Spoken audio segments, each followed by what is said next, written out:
Dito sa register user function, piprint, welcome to register. Sa input, mag-input yung user ng full name, username. Tapos dito sir, ito kung anong user type siya, kung nasa user or admin mo siya. Kapag wala dyan sir, ito yung piprint, yung valid input is enter user or admin. Tapos dito naman sir, sa password attempt, kailangan sir hanggang yun lang yung password attempt. Kapag lumagpas, mati-terminate yung code. Is dito po. Ito naman sir, kung at sa ito po yung nasa baba po. Mamaya ko po yung explain. Ito muna sir, sa retype sir, nakasila ko lang yung retype, hanggang 3 lang din po. Tapos kapag tama sir yung password na retype, ito yung i-print. Tapos kapag hindi naman sir, ito. Tapos kada mali sir, madagdagan yung retype ng 1. Tapos hanggang sa tumagpas na sa 3 yung retype. I-break niyo yung ano sir.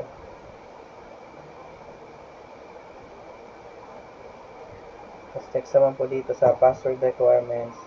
Dito sa ito po yung kanina, yung sa validate password. Kailangan sir yung password 8 character pataas. Ayan po yung length. Tapos next naman po, dapat po yung character is upper. Ito po yung ginamit.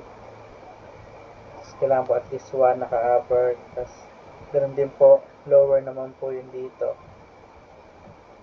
Tapos ito naman po, kailangan po at least 1 digit. Tapos ang ginamit po, char that is digit. Tapos sa special character naman sir, tinype ko na lang po lahat ng mga special characters. Kailangan sir, at least 1 meron dyan isa. Dito naman po yun. Tapos dito naman sir, yung sa retype.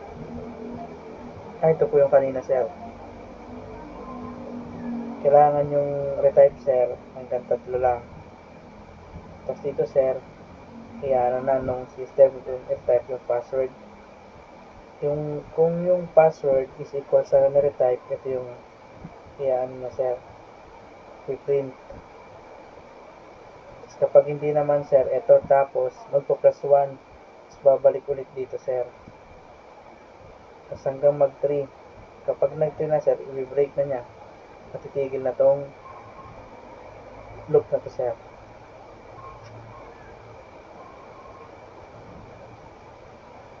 Tapos ito naman sir, sa lang po yung register user.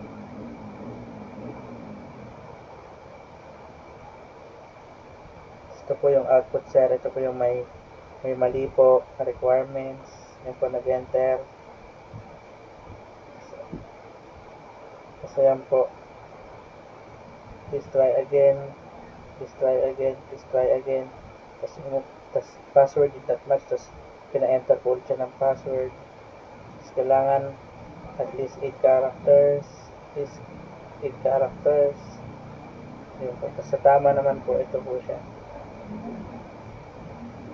Kasi pasok po siya lahat dun sa requirements po dito.